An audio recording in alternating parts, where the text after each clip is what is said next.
I put a gun to my head, I pulled the trigger, boom, shot my TV at 4 in the morning, and I wake up the next day. That realization hit me that I almost killed myself, over this addiction because I was miserable. My name is Keith Moore. Hear my story. I'm the oldest of three. Life growing up in my house was pretty good. We were upper middle class family. My parents raised me good. There was dysfunction in my household, don't get me wrong, between my mother and father. They ended up getting divorced eventually. But overall, I was a privileged kid that came from a mostly loving home. I was always seeking, from a young child, I was just that kid that was just that adrenaline junkie, like trying to jump his bike farther than everyone, or jump off these cliffs, pushing the limits. I love to push the limits. So the first time that I got high, it was like, this is what I had been missing. This is how I wanted to feel forever. And the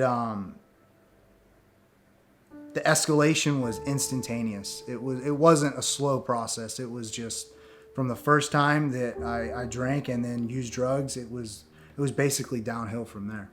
I was in rehab, by the time I was 16. I was in jail by the time I was 16. I did 6 months, when I was 17. My using was completely just out of control. I gave up my freedom and a lot of my adolescent years because I couldn't quit, getting high to pass a drug test from my probation officer. I chose to give up my freedom, to get high. Rock bottom for me was, it was kind of a culmination of events, and so about a month before I got clean, it was like, I don't, really remember, but I just know the aftermath of what happened, and I'll get into that. I was out of my mind. It was like 4 in the morning. I'd been up on uppers and downers all night, and I was just miserable. And I put a gun to my head, I pulled the trigger, or I cocked it back, and it's fuzzy, but I ended up not killing myself, but I shot my TV inside my house. Boom! Shot my TV at 4 in the morning, and I wake up the next day, and when that realization hit me that,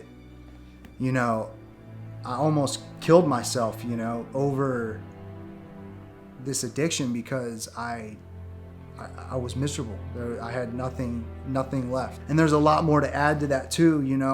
My story is I had a lot of material things. I wasn't that homeless addict. I had a lot of things. I was making money, and I had a lot of that stuff.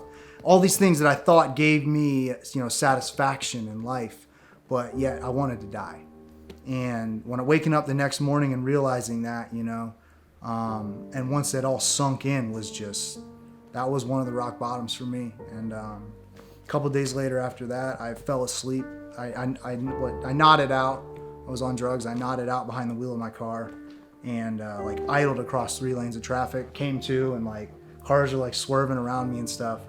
And just by the grace of God again, I was saved. I was spared. And nobody was hurt. I didn't hurt myself. I didn't hurt anybody else. And by the grace of God, after that, I met some people and I got clean. It was totally a God thing. My mother was actually getting clean around this time. My family struggles with addiction also. She was getting clean, so I was kind of looking up to her because I was dabbling in it. Knew that I couldn't continue living this way, right? But I didn't want to.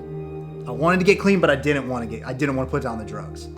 So, she's going to celebrate recoveries and NA meetings, and she told a young man about me and asked him to reach out to me. And he called me one day, out of the blue. I have no idea who this guy is, and he invited me to an NA meeting, and on any other day, I've been absolutely no, click, I'm going to go do something else. But those bottoms that I just told you had literally just happened. So I was desperate. I was in a desperation mode. So I went with them. And long story short, a month later, just kept going back. I got clean. You know, and that was 8 years ago. So, well, God's everything. You know, without God, you know, we're obsessed with ourselves. You know, and myself and my own best thinking is what got me to where I was at. It wasn't God that got me to where I was at. It was me. And God has allowed me, has blessed me beyond belief in my recovery because, you know, we have made the right choices. He's given recovery and addiction has given me purpose in life and an avenue to connect and reach people that I otherwise couldn't. It's given purpose to my life, you know, being out and climbing out of that addiction, and now being able to help people that are going through the same thing, you know. And it's probably the most fulfilling aspect of my life, you know. It is my life's purpose to carry the message, you know, of recovery and of God. If you are out there and you are struggling with addiction right now, I promise you that God has a plan for you, and do not give up. Don't get high no matter what, and I promise you that it will get better. It might get worse before it gets better, but it will get better. All the tragedy that you have gone through and you're walking through right now, God will make to do good. You know, and you can't see that right now, but I promise you that if you don't get high and you follow God and you continue to work on yourself and work on recovery, you will be able to reach someone and live a life beyond your wildest dreams.